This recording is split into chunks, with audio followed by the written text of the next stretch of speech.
Hello, I'm Justin Stapley, the state director of the Utah Reagan Caucus. Ronald Reagan was both known as a great conservative champion, but also known for having the ability to work across the aisle. This ability to remain uncompromising on principles, but open to compromise in the workings in government, what Benjamin Franklin called the art of the possible, is an ability in short supply today. Where even crossing the aisle to say hello can get derided as political treason. Here with me today to discuss this idea of governance as a necessarily collaborative and deliberative effort is Daniela Harding, candidate for Utah House District 16. Welcome, Daniela. Hi, thanks for having me on. Yeah, now tell us a bit about yourself and your political past and what you're doing now. Absolutely. Again, I'm just glad to be here today. Big fan of the Reagan Caucus, absolutely. So where to begin? I am so thrilled to be a candidate for House District 16. This has been a long journey for me, Justin. I have lived in the Layton area for 15 years with my husband and with my three children, and have absolutely loved it. I know I'm biased, but I think House District 16 is the most beautiful district in the entire state. 10 years ago, shortly after we moved here, I thought about really trying to find ways to serve this community. And I thought about running for this seat 10 years ago, Mm, but the time was actually not right to run at that point. I had very young children and I had other obligations. So I decided to try and find ways to serve in the community. I was appointed as a planning commissioner by then Mayor Bob Stevenson at the time. And I spent 4 years serving on the Planning Commission. And I will tell you, Justin, it was an amazing experience. I really got to learn this district inside and out. I got to study our taxes, our infrastructure. I got the opportunity to learn about our education system. And most of all, I really learned how to have productive dialogue with our residents. We tackled some pretty hard issues during my time on the Planning Commission. And it was such a great experience to listen to those residents, understand what they need, and be able to work towards resolution. I was actually thinking about running for Layton City Council after my time on the commission, but I felt led to run as chair of the Davis County Republican Party. And at the time, I was absolutely just never had any political experience in terms of running a campaign or anything. But as Mahatma Gandhi once said, be the change you want to see in your community. So I decided to put my name forward. And the wonderful delegates of the Davis County Republican Party, they elected me as their chair not only once, but twice. And the second time I ran unopposed. During my time as a Davis County, as the Davis County Republican Party chair, again, I had a lot of opportunities to work with Republicans to promote our platform and our conservative values. And it was a tremendous experience. I was greatly appreciative of that opportunity. I ended my term in 2023 and decided and really contemplated what's next. And I felt very strongly that now, finally, after a decade, it was the right time to put my name in and run for Davis County, or excuse me, House District 16 to become the representative of House District 16. And it has been a tremendous journey. I'm I sure. started January 2nd, and I could have never have imagined the trajectory of this campaign. And I have tremendous support in the district. I am just so grateful and humble for this opportunity. I have met just some of the most incredible people in this journey. And I'm looking forward to primary election day in 1 week and Hmm. seeing what the voters have to say. So that's just a little bit about me and my journey and why it was now the right time for me to step forward. That's great. When I first reached out to you and we started discussing the possibility of having a chat and we were Yeah. discussing topics, you were really excited about this idea of talking about collaboration in government. Tell us why that topic is what came to your mind as we were preparing to have this chat.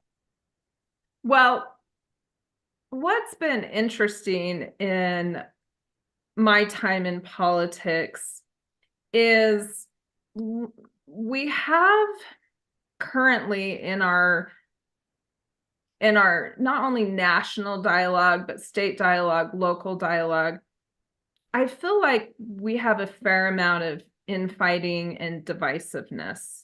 Hmm. And the lack of communication that we have with one another is very disconcerting to me. And I graduated from the University of Utah cum laude in psychology. And I chose the field of psychology because I'm fascinated by human behavior. Hmm. And one thing that I really remember studying back in my college days was the importance of listening. And listening is an active verb. Now, I feel like in our political discourse, we have more talking than listening. And in my leadership roles, I've always tried to respectfully listen to whatever anyone had to say. Even if I disagreed with them, I knew that that person needed to talk and I would listen. And as long as we had a civil and key word, productive dialogue, needed to Hmm. be productive dialogue, I feel like we could come up with good solutions together.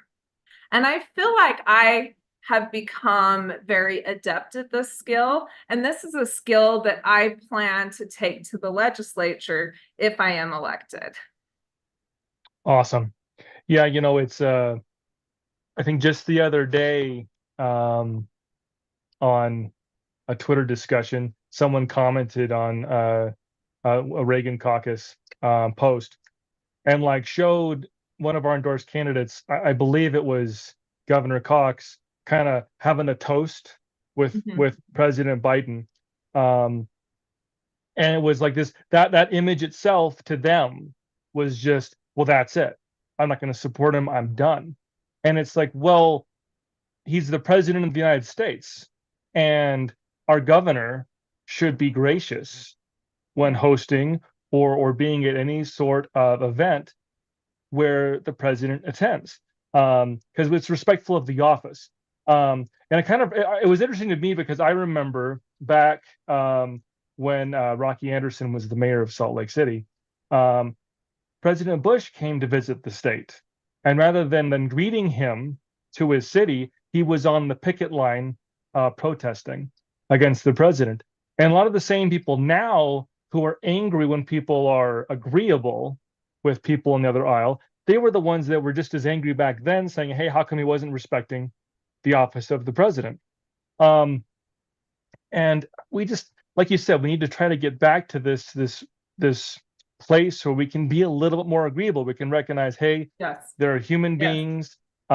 They have different opinions of us and everything. There's a time to debate. There's a time to be heated in our debate, but there's also a time to set aside our anger and realize, hey, at the end of the day, we're all still Americans. We all, have our opinions. Let's sit down and discuss and whatnot. Yes. Ronald Yes. Reagan, for example, uh, could be very like him and Tip O'Neill and Patrick Moynihan in public. would be very at each other, and they did not hold back often. But often, when it came down to sitting down doing the business of government, they set aside their disagreements and did what they could do. Um, and how do you feel like you are able to do that beyond others? And why do you think that this is no longer a thing that people want in their politicians? They just seem to want anger and frustration and resentment Yeah, all the time. absolutely. They just seem to want anger, frustration in fighting. You know, a number of years ago, I think it was perhaps during the George W. Bush era, a term was coined, compassionate conservatism. Mm, I do believe that we as conservatives can be compassionate.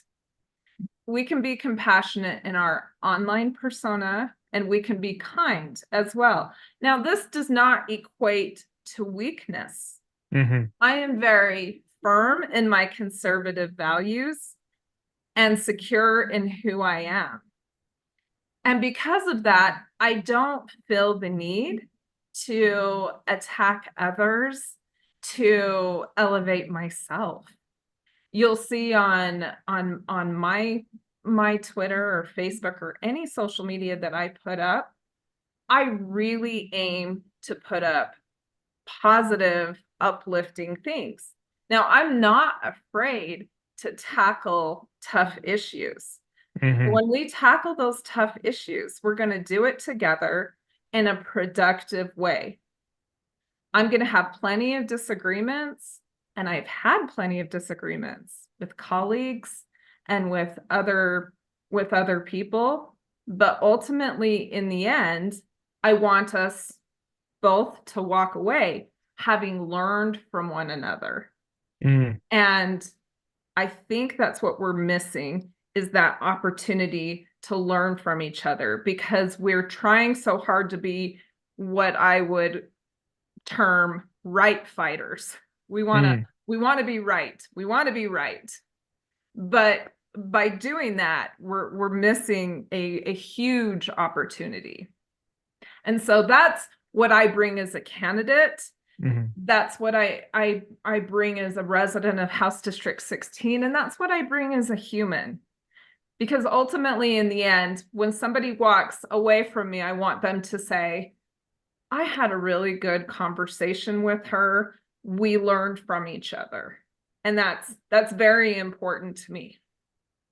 Yeah, something that viewers and listeners are going to see constantly in these discussions that I bring up all the time is how important we at the Utah Reagan Caucus feel it is to have more happy warriors, the kind of happy warriors that Ronald Reagan was. And I think you touched on something that was so important, that if you have the optimism and the trust in your own convictions, then you're willing to let those convictions stand on their merits and to remain calm and to simply communicate those convictions instead of feeling like you're so Yeah. insecure in whether or not your convictions and the truths that you believe in can win, that you have to instead attack people. You have to get angry. Yeah. You have to essentially feel like you have to turn into a bully in order to be able to win. Um, Yes. and like you also touched on, usually most bullies have an underlying insecurity Yeah. behind why they are the way they are. And that goes from schoolyard bullies all the way up to the big political bullies all to the top of government. Yep. And people Absolutely aren't right. persuaded when you demonstrate that insecurity.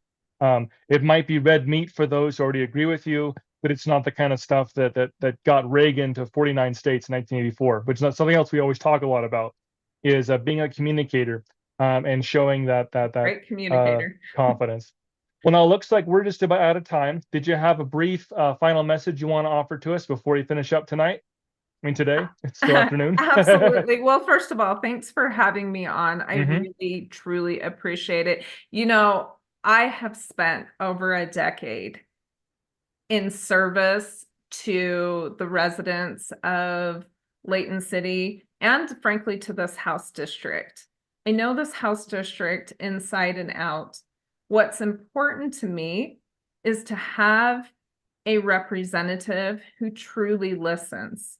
And I, as a resident, have approached numerous elected officials before over many years, and sometimes have felt that I've been dismissed by that particular individual. Mm. And so, if I am able to be elected as the next representative here, what I bring is compassion. I bring a listening ear. I bring a love for Reagan. And Hmm. I aspire to be a great communicator like he was. Hmm. Absolutely.